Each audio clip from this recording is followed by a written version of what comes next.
Hello everyone, welcome back to my channel education with Malhotra ji. मैं दोबारा से लेके आ गई अपनी न्यू एजुकेशन वीडियो और आज की वीडियो बहुत ज़्यादा इंटरेस्टिंग होने वाली है। और मैं बता दूं तो ये है हमारा सैम्पल क्वेश्चन पेपर साइंस का और ये है पार्ट 2 की वीडियो। आज हम करने वाले हैं सेक्शन नंबर बी को डिस्कस। यहाँ पे आपको सेक्शन बी दिख रहा होगा। इसमें जो हर एक क्वेश्चन होगा वो 3 मार्क्स का होने वाला है और हम आज सारे आंसर्स डिस्कस कर लेंगे इसमें। और आज हम शुरू कर देंगे क्वेश्चन नंबर 8 से। इसमें हमें कुछ वो दे रखी है चॉइस, मतलब कि वो दे रखा है, हमें डिस्क्रिप्शंस दे रखी हैं और उससे हमें आंसर देने, ठीक है, और रीज़न देना है कि हमने वो आंसर क्यों दिया, ठीक है। तो जल्दी से बिना किसी देरी के कर देते हैं वीडियो को शुरू। ए पार्ट है हमारा, it has similar structure to diamond. अगर आपको याद आ रहा होगा तो जिसका सिमिलर स्ट्रक्चर होता है डायमंड का वो होता है आपका उसका सिलिकॉन का, ठीक है। और उसका रीज़न है कि उसका टेट्राहेड्रल स्ट्रक्चर होता है, यानी कि उसके 4 वैलेंस इलेक्ट्रॉन्स होते हैं। और आप ये भी रीज़न लिख सकते हो कि उसकी कोवैलेंट बॉन्डिंग होती है जैसे कार्बन में होती है, जैसे आपने पढ़ा होगा उस चैप्टर में, ठीक है।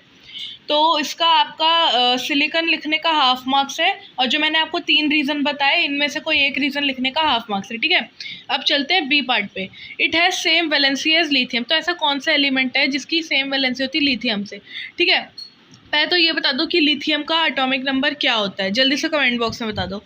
मैं बता देती हूँ कि लिथियम का एटॉमिक नंबर होता है 3 और उसकी कॉन्फ़िगरेशन होती है 2,1 और उसकी जो वैलेंसी होती है, जो यहाँ पे पूछ रहा है कि it has same valency lithium, तो लिथियम की वैलेंसी होती है 7, ठीक है। अब हमें कोई ऐसा वो बताना है एलिमेंट जो जिसकी वैलेंसी लिथियम से सेम होती है, वो पीरियड 3 में आता है पीरियोडिक टेबल के। तो आपको पता लग गया होगा कि वो एलिमेंट है सोडियम Na, ठीक है। और इसका रीज़न है कि it has 1 valence electron like lithium. तो यहाँ पे आपको सोडियम लिखने का हाफ मार्क्स मिलने वाला है और रीज़न लिखने का हाफ मार्क्स मिलने वाला है, ठीक है। तो अब चलते हैं हम सी पार्ट पे। It has variable valency and is a member of oxygen family group number 16। Group 16 वो है जो आपका सबसे लास्ट ग्रुप तो आता है आपका नोबल गैस का, उससे पहले होता है नोबल गैस होता है ग्रुप 18 और 17 ग्रुप होता है हेलोजेंस का। हेलोजेंस के जो बिल्कुल पीछे होता है ऑक्सीजन फैमिली जिसको बोलते हैं वो होता है ग्रुप नंबर 16। तो कहा है कि it has a variable valency and is a member of oxygen family. तो इसकी वैलेंसी जो है वो वेरिएबल है और ये ऑक्सीजन फैमिली का वो है एलिमेंट है, ठीक है, मेंबर ऑफ ऑक्सीजन फैमिली। तो इसका आंसर होने वाला है सल्फर जिसका एटॉमिक नंबर होता है 16 और ये ऑक्सीजन फैमिली का एक एलिमेंट है, ठीक है। और इसका रीज़न होने वाला है कि it forms oxides SO2 and SO3, ठीक है। तो सल्फर लिखने का आपको मिल रहा है यहाँ पे हाफ मार्क और इसका जो रीज़न है उसको लिखने का आपको मिल रहा है और हाफ मार्क्स, ठीक है। अब हम चलते हैं अपने नेक्स्ट क्वेश्चन पे, क्वेश्चन नंबर 9 पे। How many isomers are possible for the compound with the molecular formula C4H8? Draw the electron draw structure and branch chain isomer, ठीक है। अब यहाँ पे कितने आइसोमर्स पॉसिबल हैं इस कंपाउंड के, मॉलिक्यूलर फॉर्मूला C4H8, ठीक है। पहले तो ये बता दो कि C4H8 है कौन सा कंपाउंड, जल्दी से बता दो कि ये कौन सा मतलब कि कौन से कंपाउंड का मॉलिक्यूलर फॉर्मूला है, ठीक है। तो यहाँ पे आपका जो C है वो है 4, यानी कि मीथेन, इथेन, प्रोपेन, ब्यूटेन, ठीक है। तो यहाँ पे जो वो होगा आपका रूट वर्ड होगा वो होगा ब्यूट, ठीक है। और H8 यानी कि 4 2 8, तो यानी कि इसका डबल किया जा रहा है यानी कि ब्यूटीन है ये, ठीक है। तो ये जो है मॉलिक्यूलर फॉर्मूला C4H8 ये ब्यूटीन का फॉर्मूला है। और इसके जब आप आइसोमर्स पता होगा, आइसोमर्स होते हैं जिनका सेम मॉलिक्यूलर फॉर्मूला होता है पर डिफरेंट स्ट्रक्चरल फॉर्मूला होता है, ठीक है। तो यहाँ पे C4H8 होने वाला है ब्यूटीन और इसके कितने होते हैं 4 आइसोमर्स पॉसिबल होते हैं। चाहे तो आप बना के मतलब ड्रॉ करके देख लो, ठीक है। और draw the electron dot structure of branch chain isomer, ठीक है। तो यहाँ पे आपको इसका इलेक्ट्रॉन डॉट स्ट्रक्चर भी ड्रॉ करना है। और इसका बी पार्ट क्या कह रहा है आप, अच्छा यहाँ पे आपका इलेक्ट्रॉन डॉट स्ट्रक्चर जो आप बनाओगे इसका, उसका आपको 1 मार्क मिलने वाला है और ये जो आप 4 आइसोमर्स पॉसिबल लिखोगे उसका हाफ मार्क्स, ठीक है। पर यहाँ पे ना आपको मतलब कि क्वेश्चन में चारों आइसोमर्स बना के मतलब कि बना के दिखाने की कोई ज़रूरत नहीं है क्योंकि ए पार्ट मतलब कि यहाँ पे जो मार्किंग स्कीम में दे रखा है वो है 1.5 मार्क्स का।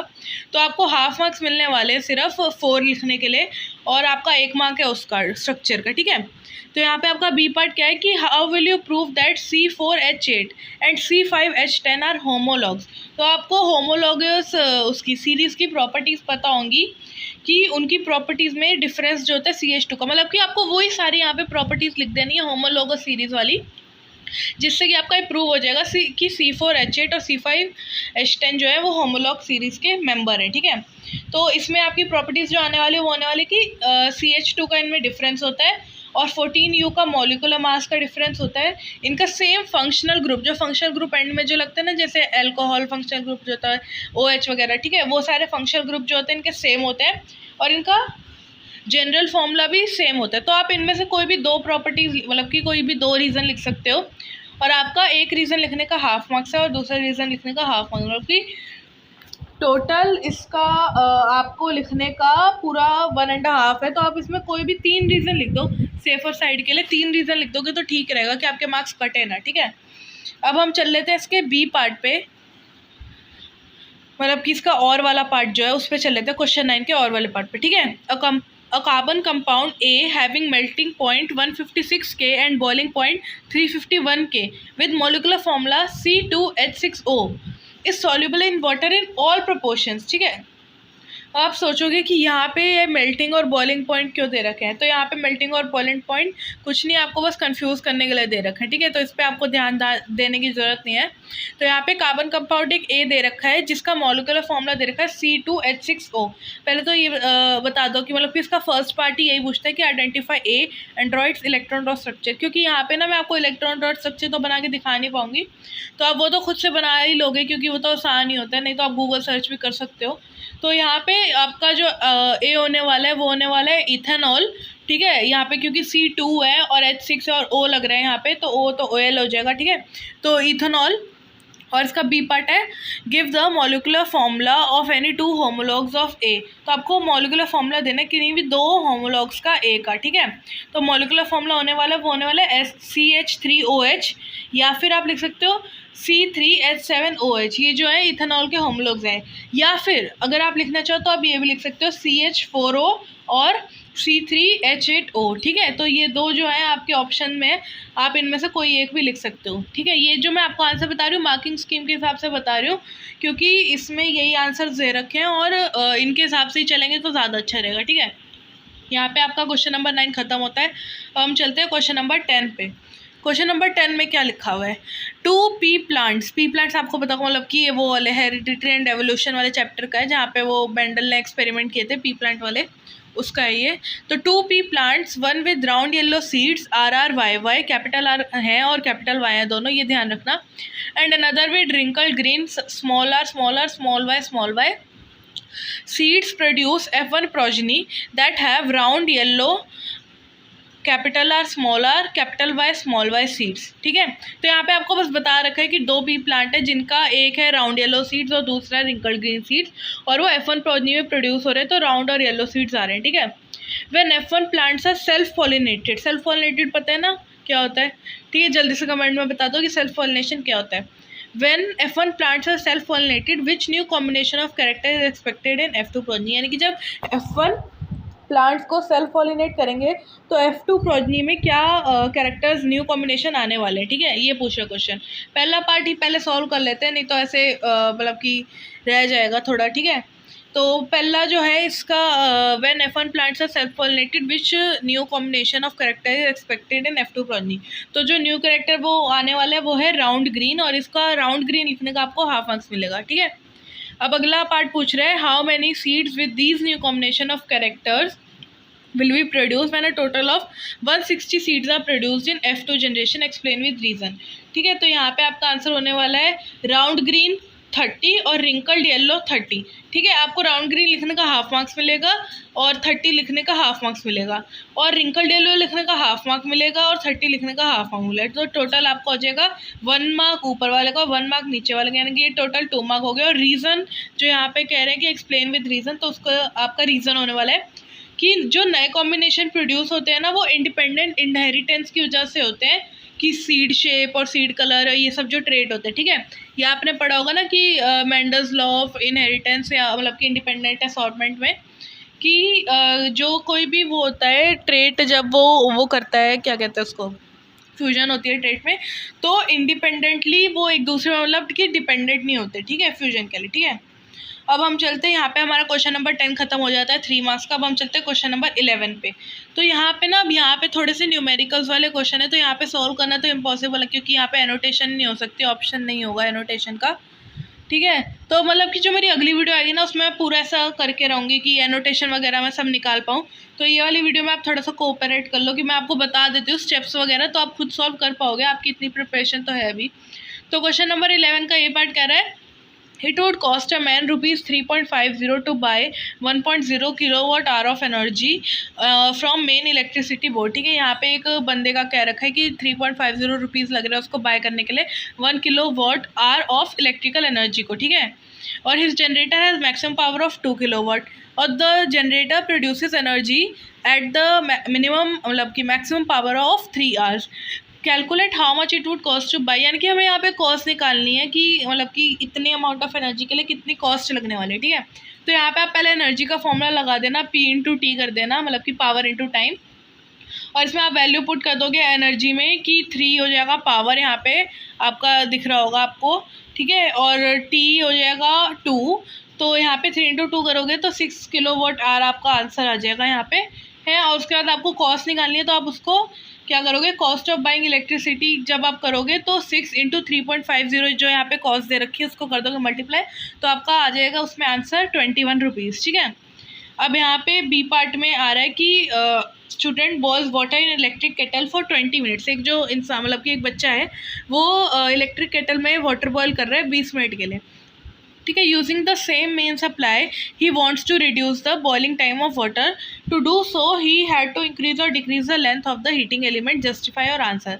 और ये आपका 2 मार्क्स का क्वेश्चन है और ऊपर वाला 1 मार्क्स का क्वेश्चन है। यहाँ पे तो चलो आपको लकीली मेंशन किया हुआ है कि क्या मार्किंग स्कीम है क्वेश्चन पेपर में ही, पर क्या पता आपको मेन क्वेश्चन पेपर में ना आए मार्किंग स्कीम, तो आप रिस्क नहीं लेना, सारे फॉर्मूला वगैरह सब लिख के आना और स्टेप बाय स्टेप पूरा सॉल्व करना, कोई भी स्टेप छोड़ना मत। ठीक है, तो इसका बी पार्ट का मैं आंसर बता देती हूँ कि अगर आपको बॉइलिंग पॉइंट जो होता है ना वो अगर आपको रिड्यूस करना होता है मेन सप्लाई का, तो जो आपका हीट प्रोडक्शन होता है वो लार्ज होगा। ठीक है, और हमें फॉर्मूला पता है कि पावर का V² R, क्योंकि यहाँ पे V जो है वो कांस्टेंट दे रखा है क्वेश्चन में, तो R जो होगा डिक्रीज होगा, यानी कि रेजिस्टेंस जो होगी वो डिक्रीज की जाएगी, क्योंकि R यानी कि रेजिस्टेंस जो होता है वो डायरेक्टली प्रोपोर्शनल होता है लेंथ के, तो जो लेंथ होगी वो डिक्रीज की जाएगी। ठीक है, ये होगा आपका बी पार्ट का आंसर। अब यहाँ पे आता है क्वेश्चन नंबर 12 पे।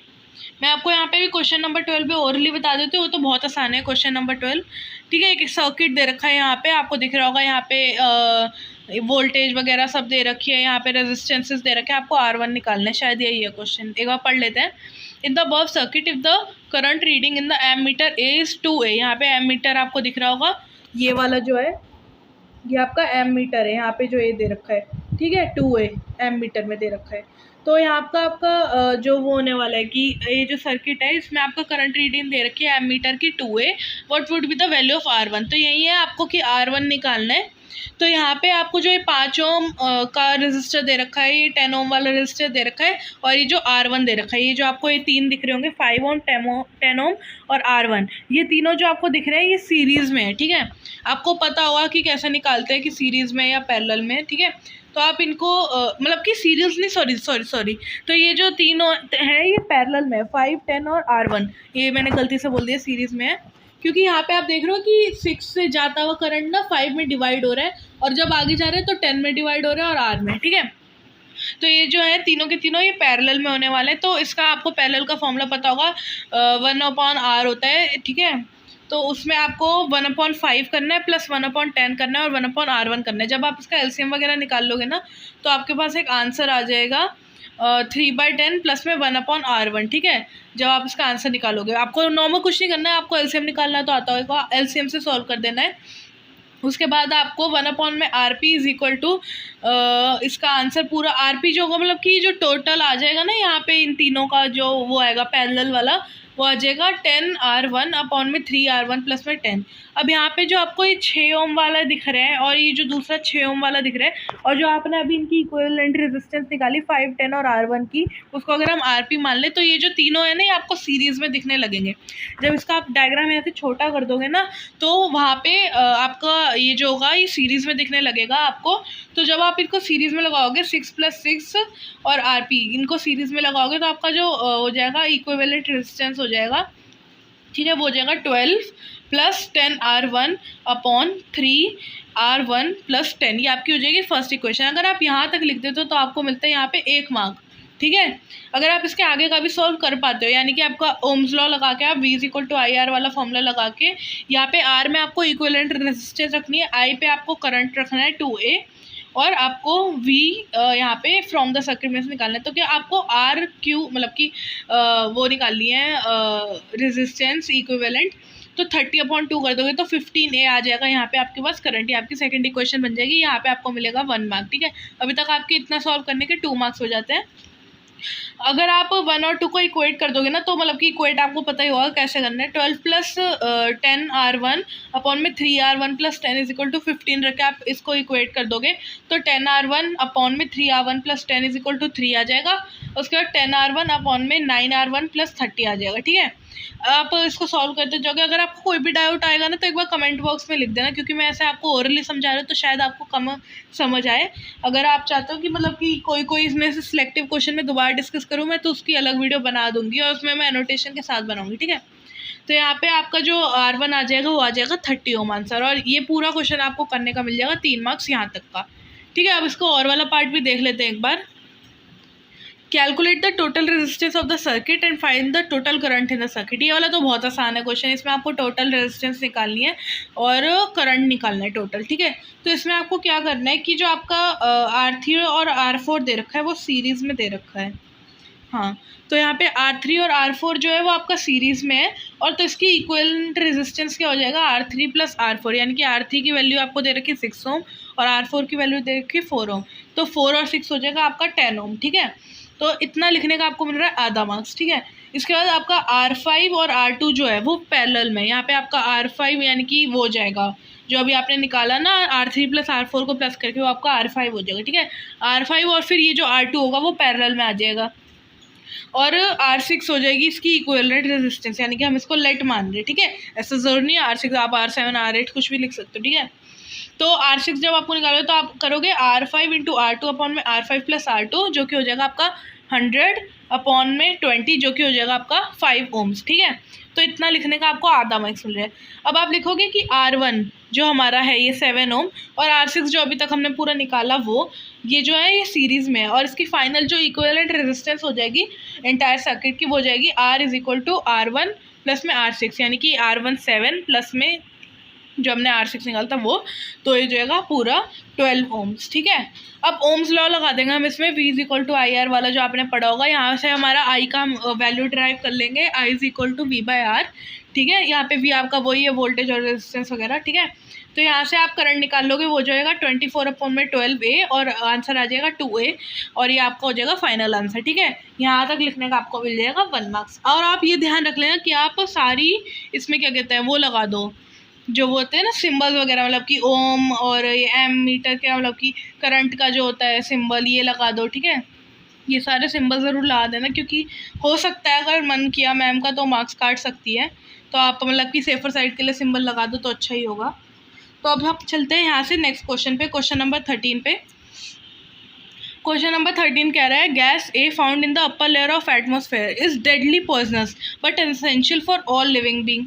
ठीक है, अब यहाँ पे एक गैस है, इसका मतलब कि ये डेडली पॉइजनस है और ये सारे लिविंग बीइंग के लिए एसेंशियल भी है। The amount of this gas started declining sharply in 1980s। ठीक है, तो आपको यहाँ पे गैस आइडेंटिफाई करनी है and how it is formed at higher levels of atmosphere, ये आपका ए पार्ट है। ठीक है, अभी जो गैस ए है ये आपकी ओजोन, जैसा कि आपको पता होगा। ठीक है, और अगर आप ओजोन का फॉर्मूला भी लिख देते हैं यानी कि O3 लिख दोगे तो भी वो एक्सेप्ट किया जाएगा। ठीक है,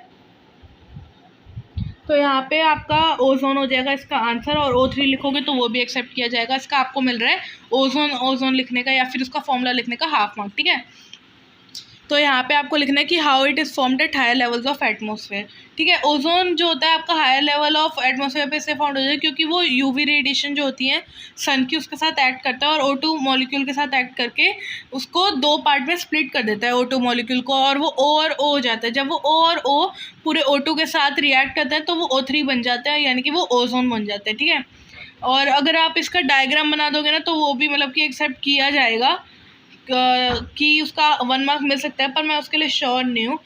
ठीक है, तो मतलब आप O2 लिख दो और ऐसे एक लाइन से बना के ऊपर UV लिख के और O+O लिख दो ना, जैसे उसका आपने डायग्राम देखा होगा बुक में, वैसा वाला। डायग्राम बना दो तो शायद एक्सेप्ट कर ले, पर मेरा जो होगा कि आप रिकमेंडेशन कि आप पूरा पैराग्राफ फॉर्म में से ही लिख देना, तो उसके शायद मार्क्स मिलेंगे ही मिलेंगे, मतलब कि ऐसा तो लिखा ही है मार्किंग स्कीम में, ठीक है। बी पार्ट देख लेते हैं। Why it is essential for all living beings, state the cause of depletion of the gas, कि ये सारे लिविंग बींग्स के लिए एसेंशियल क्यों है और इसकी डिप्लीशन मतलब कि ये क्यों घट रही है, ठीक है, इसकी कॉज। तो जो ओजोन शील्ड होती है ना, मतलब कि जो हमारी होती है वो सन की मतलब हार्मफुल जो सन की हार्मफुल रेज होती है, रेडिएशन होती है, यूवी रेज, उससे हमें बचाने के लिए होती है, अर्थ के एटमॉस्फेयर पे लगी होती है, ठीक है। और ये डिप्लीट क्यों हो रही है? क्लोरोफ्लोरोकार्बन्स जो होते हैं, CFCs होते हैं, उनकी वजह से ये डिप्लीट हो रही है, जो कि हमारे रेफ्रिजरेटर और फायर एक्सटिंग्विशर में यूज़ होते हैं वो वाले, और इसकी वजह से हमारी ओजोन जो है वो डिप्लीट हो रही है। अब मैं इसकी मार्किंग स्कीम के हिसाब से बता देती हूँ कि क्या मार्क्स मिलने वाले हैं आपको। अगर आप लिख देते हो सिर्फ कि इतना कि ओजोन जो है वो आपको प्रोटेक्ट करती है यूवी रेज से सन की, तो आपको हाफ मार्क्स मिलेगा, ठीक है। अगर आप ये लिख दोगे कि कौन सी गैस जो है वो मतलब कि कॉज है इसके डिप्लेशन की, वो हो जाएगा क्लोरोफ्लोरोकार्बन CFCs, इतना लिखने का आपको हाफ मार्क्स मिलेगा। अगर आप ये भी लिख दोगे कि वो गैस किस किस में पाई जाती है, कि वो रेफ्रिजरेटर में पाई जाती है और एक्सटिंग्विशर में, तो इसका हाफ मार्क्स मिला। अब देख लो यहाँ पे आपको पूछा नहीं है कि गैस का काम क्या है, पर फिर भी आपको यहाँ पे लिखने का हाफ मार्क्स मिल रहा है। मतलब आप अगर उसका काम नहीं लिखोगे तो हाफ मार्क्स कट जाए, तो वही है कि जितना आता है उतना लिख के आओ पूरा भर भर के, ठीक है, कि मार्क ना कटे। अब यहाँ पे हम कर लेते हैं सेक्शन नंबर C, डिस्कस। तो यहाँ पे आपका सेक्शन C में जो होने वाले हैं 2 केस बेस्ड क्वेश्चन होने वाले हैं, 14th और 15th क्वेश्चन, और उसके 3 सब पार्ट्स होने वाले A, B और C, और A और B कंपल्सरी है, और जो C पार्ट है उसमें चॉइस मिलेगी, और आपका एक क्वेश्चन 4 मार्क्स का होने वाला है, ठीक है। अब हम कर देते हैं सेक्शन C के क्वेश्चन को शुरू। साहिल है एक बच्चा, उसने एक एक्सपेरिमेंट परफॉर्म किया जिसमें उसने इनहेरिटेंस पैटर्न देखा जीन का, ठीक है। उसने क्या किया कि टॉल पी प्लांट को क्रॉस कर दिया, कैपिटल टी को शॉर्ट पी प्लांट से स्मॉल टी, ठीक है। और उसने जो ऑब्टेन किए टॉल प्लांट्स किए F1 जनरेशन में, तो उसमें पूछ रहे हैं कि क्या सेट ऑफ जीन्स प्रेजेंट होंगे F1 जनरेशन में। तो अगर आप इसका पिनेट स्क्वायर बनाओगे, मतलब कि टी में से एक टी निकल जाएगा और स्मॉल टी में से एक टी आ जाएगा, तो अगर आप उसको ऐसे पिनेट स्क्वायर में अरेंज करके रखोगे तो आपके पास आ जाएगा कैपिटल टी स्मॉल टी। तो ये आप हो जाएगा आपका 1 मार्क का आंसर A पार्ट का। सिर्फ कैपिटल टी स्मॉल टी लिखोगे तो आपको 1 मार्क मिल जाएगा, ठीक है। और आपको पुनेट स्क्वायर भी पर आप बना ही देना, क्योंकि यहाँ पे मार्किंग स्कीम में तो नहीं दे रखा पुनेट स्क्वायर बनाने वाला, पर फिर भी आप बना देना कि मतलब कि और क्लैरिफिकेशन हो जाए, आपका मार्क्स कटने की कोई गुंजाइश ना हो, ठीक है। Give reason why only tall plants are observed in F1 progeny. अब आपने मेंडल के वो लॉज पढ़े होंगे, तो उसमें आपको लॉ ऑफ डोमिनेंस याद होगा। लॉ ऑफ डोमिनेंस क्या कहता है कि सिर्फ F1 प्रोजेनी में डोमिनेंट ट्रेट ही एक्सप्रेस किया जाता है।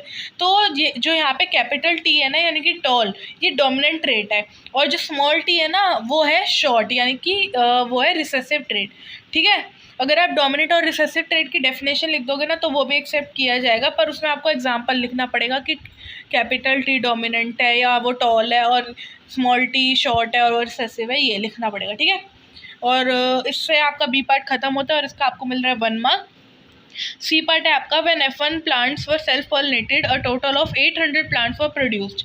How many of these would be tall, medium height or short plants? Give the genotype of F2. अब यहाँ पे भी आपको क्या कहते हैं कि वो पुनेट स्क्वायर बना के देखना पड़ेगा कि क्या क्या आउटकम्स आ रहे हैं। तो यहाँ पे आपको 800 प्लांट्स थे, ठीक है। जब आप पुनेट स्क्वायर बनाओगे ना तो आपके पास आ जाएगा कैपिटल टी। मैं मतलब कि रेशियो में बता देती हूँ आपको कि capital T is to 2 capital T small T is to 1 small T, ठीक है। तो यहाँ पे आपका 800 में से 600 प्लांट्स जो होंगे वो टॉल प्लांट्स होंगे और 200 जो होंगे वो स्मॉल प्लांट्स होंगे, ठीक है। अब इसका और वाला पार्ट देख लेते हैं। When F1 plants were self-pollinated with the plants having small t genes in a total of 800 plants were produced. How many of these would be tall, medium height or short plants? Give the genotype of the F2 generation, ठीक है। अब यहाँ पे आपका जो answer होने वाला है वो होने वाला है कि अगर आपका कैपिटल टी और स्मॉल टी के बीच में क्रॉस होने वाला है, मतलब कि capital T small T into small T, अगर आपका ये क्रॉस होने वाला है तो 400 टॉल प्लांट्स आएंगे, यानी कि कैपिटल टी स्मॉल टी 400 आएंगे, और 400 शॉर्ट आएंगे, यानी कि स्मॉल टी, ठीक है। तो इसका आपको रेशियो भी लिख देना कि 1 स्मॉल टी कैपिटल टी, मतलब कि पहले एक चीज़ ध्यान रखना कि पहले ना डोमिनेंट ट्रेड आता है, फिर बाद में रिसेसिव वाला ट्रेड लिखते हो आप, ठीक है। तो आप इसमें ऐसे लिखोगे कि 1 capital T small T is to 1 small T, ठीक है। इतना आपको मिलने का 1 मार्क मिलेगा, ठीक है, लिखने का। अब यहाँ पे देख लेते हैं, ये हमारा शायद से लास्ट क्वेश्चन है। हाँ, ये लास्ट क्वेश्चन है, question number 15। Ansari sir was demonstrating an experiment in his class with the setup as shown in the figure. अब यहाँ पे आपको सेटअप देख के ये पता लग गया होगा कि magnetic effect of electric current का क्वेश्चन है। तो यहाँ पे एक अंसारी सर हैं जो डेमोन्स्ट्रेट कर रहे हैं कि एक्सपेरिमेंट को अपनी क्लास में ये सेटअप के साथ। अब यहाँ पे आपको सेटअप में क्या क्या दिख रहा है, यहाँ पे आपको एक मैग्नेट दिख रही है क्योंकि मैग्नेट कैसे आइडेंटिफाई कर लोगे, एन और एस लिखा हुआ है, ठीक है, या फिर आपको उसमें लेबल किया हुआ जैसे यहाँ पे दिख रहा है वैसे, ठीक है। एक स्प्रिंग दे रखा है, एक कॉयल दे रखी है और एक गैल्वेनोमीटर दे रखा है। गैल्वेनोमीटर का एक काम बता दो पहले जल्दी से कमेंट बॉक्स में। गैल्वेनोमीटर का क्या काम होता है कि करंट डिटेक्ट करने का, ठीक है। इसमें ए पार्ट क्या मतलब कि अगर आगे क्या दे रखी case study, a magnet is attach to a spring, the magnet can go in and out of the stationary coil. अब आप समझ गए होंगे कि ये कौन सा हमारा एक्सपेरिमेंट यहाँ पे करने वाले, ठीक है। He lifted the magnet and release it to make oscillate through the coil based on your understanding of the phenomenon, answer the following question, ठीक है। यहाँ पे आपको कुछ क्वेश्चन दे रखे हैं। What is the principle of Ansari sir trying to demonstrate. तो यहाँ पे जो प्रिंसिपल वो कर रहे हैं ट्राई डेमोन्स्ट्रेट करने का, बता दो कि वो है इलेक्ट्रोमैग्नेटिक इंडक्शन। इलेक्ट्रोमैग्नेटिक इंडक्शन आपको सबको पता होगा, ठीक है, जल्दी से कमेंट बॉक्स में बता दो। और यहाँ पे आपका बी पार्ट क्या पूछ रहा है, what will be observed when the magnet start oscillating through the coil, explain the reason behind the observation. तो यहाँ पे क्या होगा कि जो इंड्यूस होगा करंट कॉइल में, क्यों होगा, क्योंकि जो है ना यहाँ पे मैग्नेटिक इन एंड आउट हो रही है, मोशन आ रहा है, ठीक है, और इसकी वजह से क्या हो रहा है कि मैग्नेटिक फील्ड जो हो रहा है चेंज हो रहा है और इसलिए जो कॉइल है वो इंड्यूस करंट जनरेट कर रही है, ठीक है। ये आपको हो जाएगा यहाँ पे रीजन और ऑब्जर्वेशन, ठीक है। सी पार्ट क्या पूछ रहा है, consider the situation where the magnet goes in and out of the coil, state two changes which could be made to increase the deflection in the galvanometer, ठीक है। तो यहाँ पे आप चेंजेस बता सकते हो कि या तो आप स्ट्रॉन्ग मैग्नेट ले लो एक, ठीक है, या फिर आप इस कॉइल के नंबर ऑफ टर्न्स बढ़ा दो। नंबर ऑफ टर्न्स मतलब कि यहाँ पे अगर कॉइल में मान लो यहाँ पे ये आपकी कॉइल, ये यहाँ पे, ठीक है, अगर आप ये नंबर ऑफ टर्न्स जो होंगे, एक मिनट थोड़ी सी ये ब्लर हो रही है इमेज, तो यहाँ पे अगर आप नंबर ऑफ टर्न्स को बढ़ा दोगे ना तो ये जो होगी और ज़्यादा स्ट्रॉन्ग हो जाएगा, ठीक है। यहाँ पे तो आपका यहाँ पे हम देख लेते हैं, हाँ, और वाला पार्ट भी है इसका एक, is there any difference in the observation of the galvanometer when the magnet swings in and out of the stationary coil, justify और आंसर। अब यहाँ पे आपको डिफरेंस बताना है ऑब्जर्वेशन में गैल्वेनोमीटर के और स्टेशनरी कॉइल का, ठीक है, और इसमें आपको रीज़न देना है आंसर के लिए। अब गैल्वेनोमीटर का मैंने काम बताया था क्या होता है, डिटेक्शन ऑफ करंट का होता है काम, करंट डिटेक्ट कर लेता है, ठीक है। तो इसमें आपका क्या होने वाला आंसर कि जब जो मैग्नेट होगी वो कॉइल के अंदर बाहर मूव होगी तो जो गैल्वेनोमीटर होगा एक छोटी सी डिफ्लेक्शन दिखाएगा कि मतलब कि एक साइड मान लो जैसे कि राइट, ठीक है, राइट की तरफ, और अगर आपकी मतलब कि मैग्नेट जो होगी वो फिर से इन एंड आउट होगी, एक वो बनाएगी, मोशन बनाएगी, तो जो आपका गैल्वेनोमीटर होगा वो एक और डिफ्लेक्शन दिखाएगा, जैसे कि कह लो मान लो कि लेफ़्ट, ठीक है। तो क्योंकि ये जो मैग्नेटिक फील्ड है ये चेंज हो रहा है बार बार कॉइल का, ठीक है, तो ये जो मैग्नेट है वो इन एंड आउट जब मूव हो रही है तो एक ना वो क्या कह लो कि आप फील्ड जनरेट हो रहा है, फ्लक्स जनरेट हो रहा है जो कि इंक्रीज़ हो रहा है, और जब मैग्नेट अंदर बाहर हो रही है उसके तो डिक्रीज़ हो रहा है जैसे कि मैग्नेट बाहर जा रही है, तो इसकी वजह से एक डिफ्लेक्शन देखी जा रही है गैल्वेनोमीटर में, ठीक है। तो यहाँ पे आपका आखिरी क्वेश्चन नंबर 15 भी ख़त्म होता है। I hope you like the video. यहाँ पे आपका मैंने मार्किंग स्कीम के हिसाब से भी अगर आपको बता दूँ तो यहाँ पे आपको मार्क्स मिलने वाले हैं कि हर पार्ट का आपको ए पार्ट का आपको 1 मार्क मिलने वाला है, बी पार्ट का आपको हाफ मार्क्स मिलने वाले हैं और सी पार्ट का आपको 2 मार्क्स मिलने वाले, ठीक है। और इसका और वाला पार्ट के हिसाब से भी अगर देख लें तो हाफ मार्क्स मिलने वाला है वहाँ तक का लिखने का, डिफ्लेक्शन लिखने का, ठीक है, और हाफ मार्क्स मिल रहे हैं राइट तक की डिफ्लेक्शन लिखने का, और 1 मार्क मिल रहा है आपको कि वो फ्लेक्स वाला जो मैंने आपको लास्ट में बताया था उसका लिखने का। तो यहीं पे हमारी वीडियो ख़त्म होती है। हमने कंप्लीट कर लिया ये पूरा का पूरा सैम्पल पेपर साइंस का, यहाँ पे कोड नंबर 086 टर्म 2 का, और आपको ये चीज़ ज़रूर ध्यान रखनी है कि आपको करना है इस सैम्पल पेपर को ख़त्म 2 आवर्स में, ठीक है। और यहाँ पे आपका साइंस का सैम्पल पेपर ख़त्म हो चुका है। I hope you like the video. If you like the video then please like, share and subscribe with your friends ताकि उनका भी थोड़ा भला हो पाए, और कमेंट में मेरे को बता देना कि अगला आपको कौन सा सैम्पल पेपर चाहिए यहाँ पे आप सोच रहे होगे कि मैंने मतलब कि मोबाइल में क्यों रिकॉर्ड कर रही हूँ, तो मेरा लैपटॉप काम नहीं कर रहा है इसलिए मैं मोबाइल में रिकॉर्ड कर रही हूँ और एडिटिंग में मेरी अब सब इस पे होने वाली है।